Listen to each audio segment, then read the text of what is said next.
Assalamualaikum anak-anak, bagaimana kabarnya hari ini? Semoga anak-anak semuanya dalam keadaan sehat ya. Amin. Hari ini Kakak Dewi akan membantu anak-anak dalam belajar. Kita akan masuk pada tema 2, subtema 1 pembelajaran 2 tentang sistem pernafasan manusia. Anak-anak ada yang tahu apakah itu sistem pernafasan manusia? Baiklah, yuk kita simak video ini ya. Semua makhluk hidup bernafas. Kita pun sebagai manusia juga bernafas. Apakah kamu tahu bagaimana manusia bernafas? Yuk kita cari tahu. Pada video kali ini kita akan belajar tentang sistem pernapasan pada manusia. Manusia bernapas untuk memasukkan udara ke dalam tubuh. Udara mengandung oksigen. Oksigen dibutuhkan untuk mendapatkan energi dari makanan. Energi itu menggerakkan semua proses kehidupan yang sangat penting bagi tubuh. Nah, organ pernapasan pada manusia ada hidung, faring, laring, trakea, bronkus.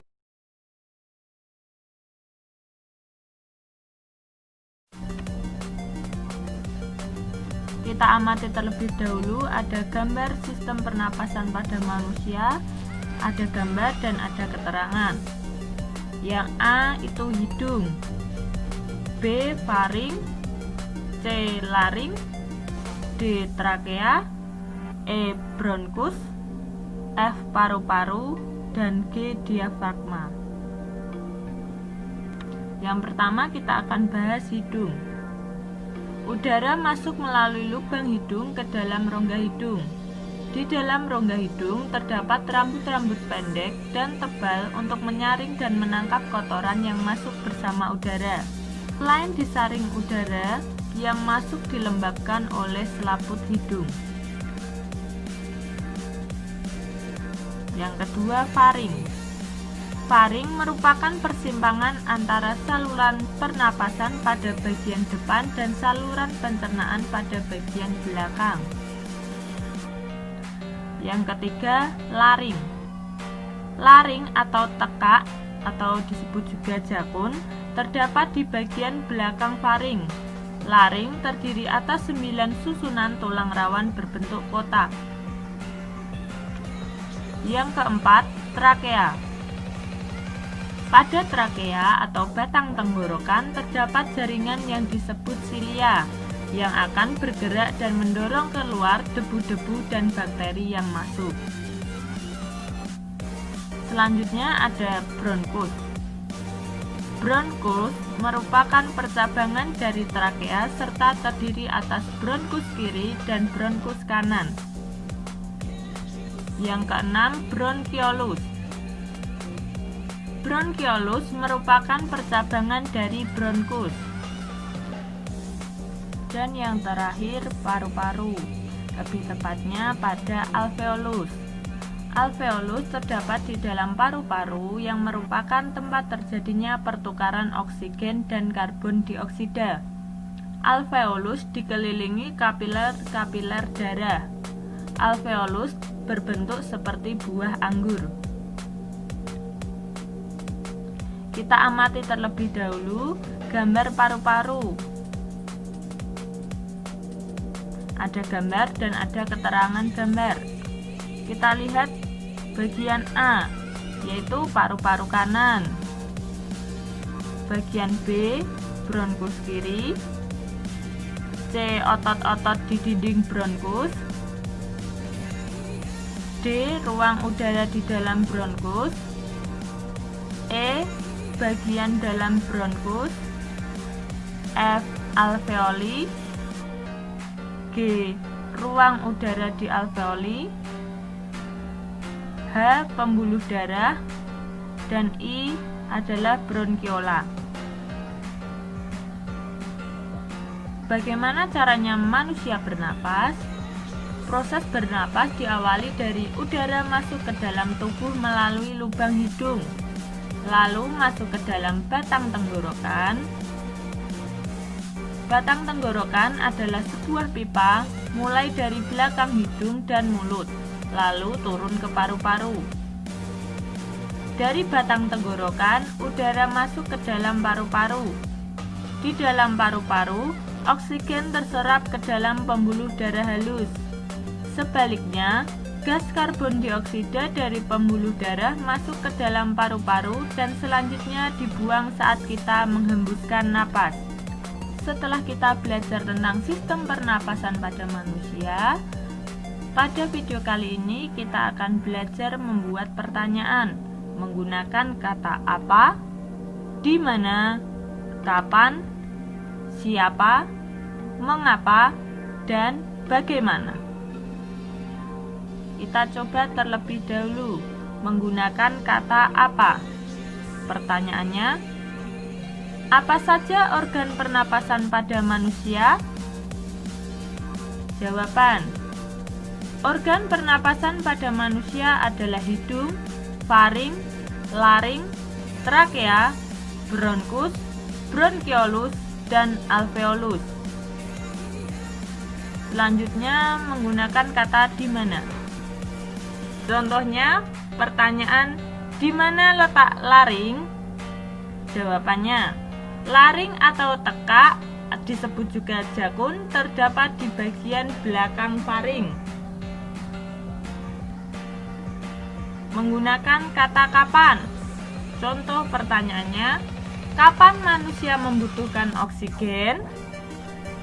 Jawabannya, setiap saat manusia membutuhkan oksigen. Contoh berikutnya dengan kata siapa. Pertanyaannya, siapa yang membutuhkan oksigen lebih banyak? Atlet yang sedang bertanding atau seseorang yang sedang tidur? Kira-kira jawabannya apa ya?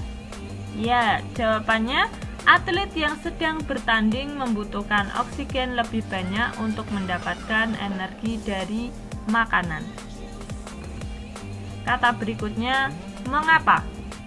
Pertanyaannya, mengapa kotoran tidak bisa masuk ke tubuh manusia melalui hidung? Jawabannya, karena di dalam rongga hidung terdapat rambut-rambut pendek dan tebal untuk menyaring dan menangkap kotoran yang masuk bersama udara. Dan yang terakhir, bagaimana? Contoh pertanyaannya, bagaimana manusia bernapas?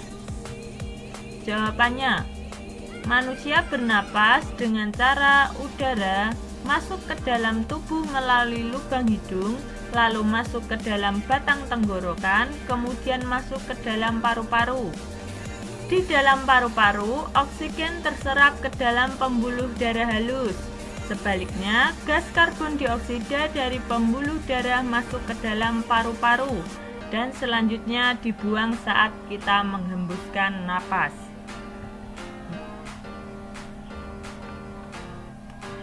Selanjutnya, apakah kamu pernah tidur? Ya, tentu manusia membutuhkan tidur. Apakah kamu tahu saat kita tidur, kita juga bernapas? Tentu, saat kita beristirahat atau tidur, dalam setiap tarikan napas kita menghisap dan menghembuskan sekitar 0,5 liter udara. Kita menarik napas sebanyak 15-20 kali setiap menit. Sebaliknya, setelah beraktivitas berat, misalnya balapan lari, kita membutuhkan lebih banyak oksigen. Saat itu, kita menarik napas lebih dalam dan lebih cepat. Dalam setiap tarikan napas, kita menghirup udara sebanyak 3 liter atau lebih. Dalam setiap menit, kita menarik napas sebanyak 50 kali atau lebih. Itulah sebabnya kita terengah-engah.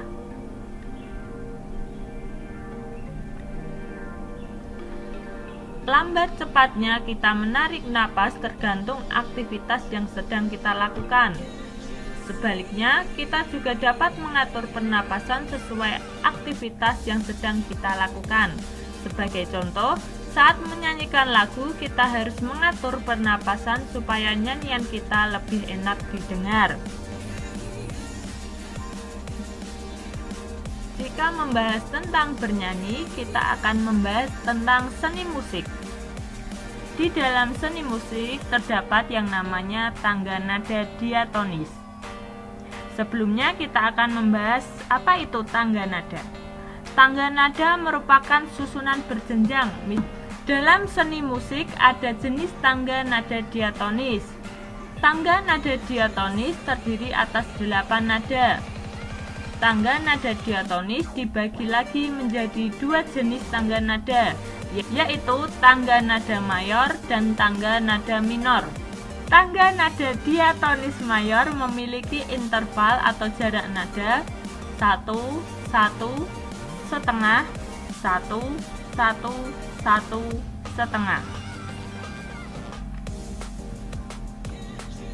Sebagai contoh, perhatikanlah urutan tangga nada diatonis mayor berikut.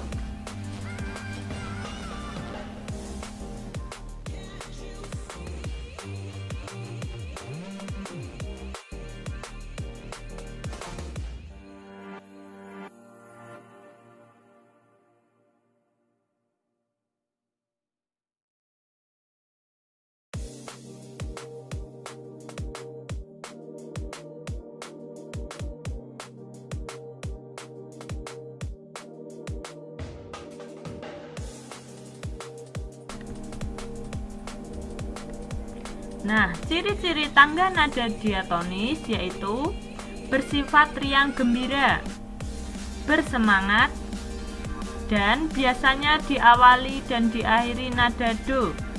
Namun, tidak menutup kemungkinan diawali dengan nada sol atau mi dan diakhiri nada do. Baiklah, setelah anak-anak memahami materi yang sudah kakak sampaikan, silahkan anak-anak melaksanakan kegiatan Ayo Menulis pada halaman 17 dan kegiatan Ayo Menulis pada halaman 20. Terima kasih, tetap semangat. Wassalamualaikum warahmatullahi wabarakatuh.